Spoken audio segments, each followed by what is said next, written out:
James clear की book atomic habits की चर्चा की शुरुआत हम उन्हीं के बचपन की एक कहानी के साथ करते हैं।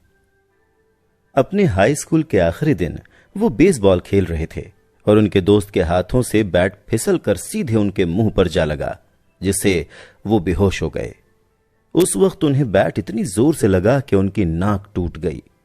इसके साथ ही बेसबॉल के उस घाव ने उनके दिमाग पर भी असर डालना शुरू कर दिया था।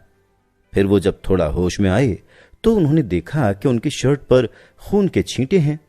ये देखकर तब उनके एक दोस्त ने अपनी शर्ट खोलकर उनको दे दी। इस तरह उसी शर्ट से उन्होंने अपनी नाक को दबा कर रखा, जिससे खून निकलना थोड़ा कम हो सके। इस घटना से जेम्स काफी चौंक गए थे और उन्हें यह भी समझ में नहीं आ रहा था कि उन्हें इतनी ज्यादा चोट आखिर कैसे लगी। इसके बाद उनके टीचर वहां आए और उन्होंने उनको नर्स के ऑफिस तक पहुंचाया।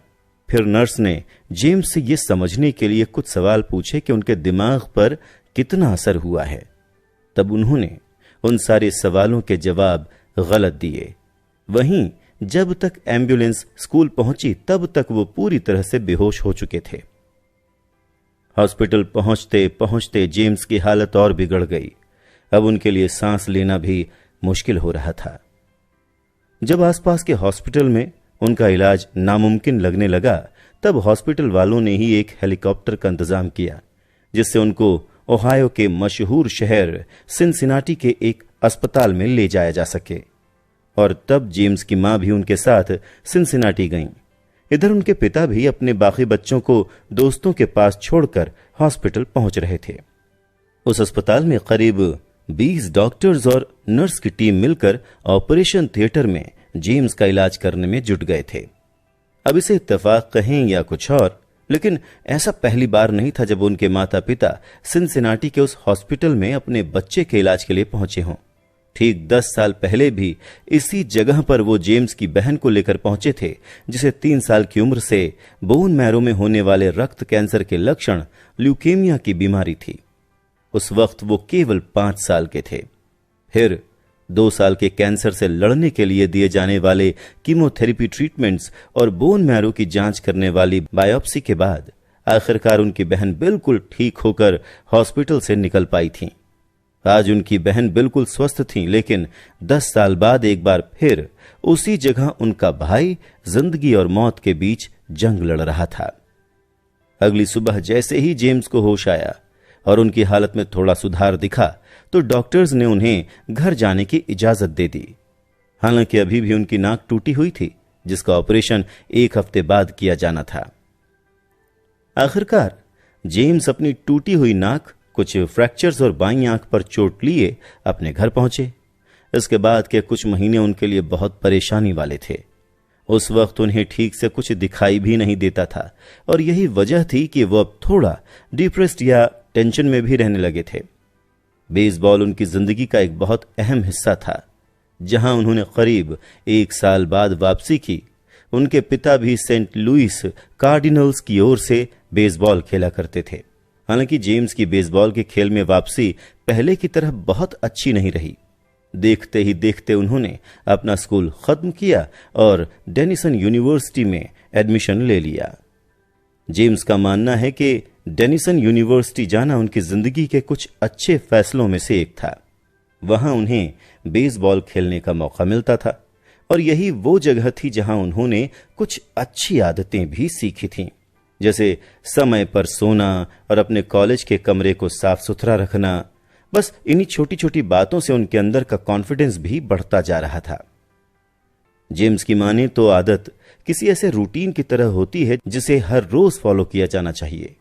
फिर जैसे जैसे उनका एक एक सेमेस्टर बीत रहा था, वो और भी छोटी छोटी नई आदतें सीख रहे थे। इसीलिए वो यही मानते हैं कि चुनौतियां इस तरह से इंसान की जिंदगी का एक हिस्सा हैं। ठीक उसी तरह कुछ अच्छी आदतों के साथ उन चुनौतियों का सामना करना भी हमारा ही काम है। बेसबॉल खेलते हुए जेम्स के साथ हुए हादसे के 6 साल बाद उन्हें डेनिसन यूनिवर्सिटी के सबसे बेहतरीन एथलीट के रूप में पहचान मिली। जब तक उन्होंने अपनी ग्रेजुएशन की डिग्री हासिल की, तब तक उन्होंने कई सारी अचीवमेंट्स का स्वाद भी चख लिया था। जेम्स का नाम ESPN की एकेडमिक ऑल अमेरिका टीम में शामिल था। इसके साथ साथ उन्हें अपनी यूनिवर्सिटी का सबसे बड़ा अवार्ड यानी कि राष्ट्रपति मेडल भी मिल चुका था। इन सब चीजों में से सबसे अच्छी चीज जो जेम्स के साथ हुई वो ये थी कि बचपन के हादसे से उनको जिंदगी में आगे बढ़ते रहने का सबक मिल गया था। उनका मानना है कि जिंदगी में चुनौतियां कब और कैसे आएंगी ये पहले से समझ पाना भले ही हमारे हाथ में ना हो, लेकिन इन चुनौतियों का सामना करते हुए आगे बढ़ने की कोशिश करते रहना हमारे हाथ में होता है। जरूरत है तो बस इन चुनौतियों से सीख लेते हुए अपनी अच्छी आदतों के साथ कोशिश करने की। जेम्स बताते हैं कि उन्होंने कभी भी अपनी आदतों को लेकर कुछ लिखने का प्लान नहीं बनाया था और पहले तो वो आदतों को लेकर अपने निजी एक्सपेरिमेंट्स को अपने पास ही रखते थे, लेकिन बाद में उन्होंने इसे लोगों के साथ शेयर करने का मन बनाया, जिसके बाद हफ्ते के 2 दिन सोमवार और गुरुवार को वो अपने कुछ ऐसे ही आर्टिकल्स पब्लिश किया करते थे। धीरे धीरे कुछ महीनों में ही ये उनकी आदत बन गई थी और हजारों लोग उनके इन आर्टिकल्स के साथ जुड़ने भी लगे थे। साल 2014 में उनके साथ ईमेल पर जुड़े हुए लोगों की लिस्ट इतनी ज्यादा लंबी होने लगी कि आगे जाकर उन्हें अपनी इस किताब की डील पेंगुइन रैंडम हाउस के साथ साइन करनी पड़ी। अब जैसे जैसे ऑडियंस बढ़ रही थी वैसे वैसे जेम्स के बिजनेस के मौके भी बढ़ रहे थे। बड़ी बड़ी कंपनियां उनसे हैबिट फॉर्मेशन और बिहेवियर में बदलाव के साइंस के बारे में बात करने के लिए रिक्वेस्ट भी कर रही थीं। इसके बाद उन्होंने यूनाइटेड स्टेट्स और यूरोप के कई जगहों पर इस बारे में बहुत सारी स्पीचेस भी दी। साल 2016 तक लगभग हर दिन जेम्स के लिखे आर्टिकल्स टाइम्स, फोर्ब्स और एंटरप्रेन्योर जैसे बड़े बड़े पब्लिकेशन हाउसेस के मैगजीन्स में छपने लगे थे।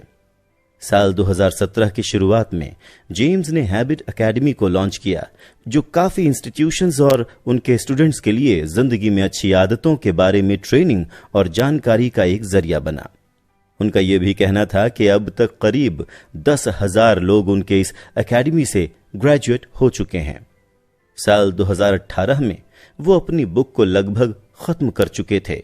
तब तक उनके साथ कई मिलियन लोग जुड़े, फिर भी उन्हें कभी भी नहीं लगा था कि इस बुक को लोग इतना पसंद कर सकते हैं। एंटरप्रेन्योर और इन्वेस्टर नवल रविकांत का कहना है कि एक अच्छी किताब लिखने के लिए आपको सबसे पहले एक अच्छी किताब बनना पड़ता है, और जेम्स भी उनकी इस बात से सहमत थे, क्योंकि उनकी किताब का हर हिस्सा उन्होंने खुद जिया है। उनकी चोट हो या उससे उभर कर बेसबॉल कोर्ट में वापस आना हो, इन सभी छोटी छोटी कोशिशों से ही उनकी जिंदगी बनी हुई है। उनकी हर छोटी छोटी आदत ने उन्हें यह एहसास दिलाया कि कैसे एक जिम्मेदार इंसान बना जा सकता है। अपनी इस बुक में भी उन्होंने बायोलॉजी, न्यूरोसाइंस, फिलॉसफी और साइकोलॉजी जैसे कई सब्जेक्ट्स के बारे में अपना ओपिनियन रखा है। हालांकि ये किताब एक रिसर्च पेपर नहीं है, बल्कि किसी भी चीज का संचालन करने में मदद करने वाली बुक, जिसे ऑपरेटिंग मैनुअल भी कहते हैं, जिससे सभी को अपनी आदतों को बदलने या निखारने में बहुत मदद मिलेगी।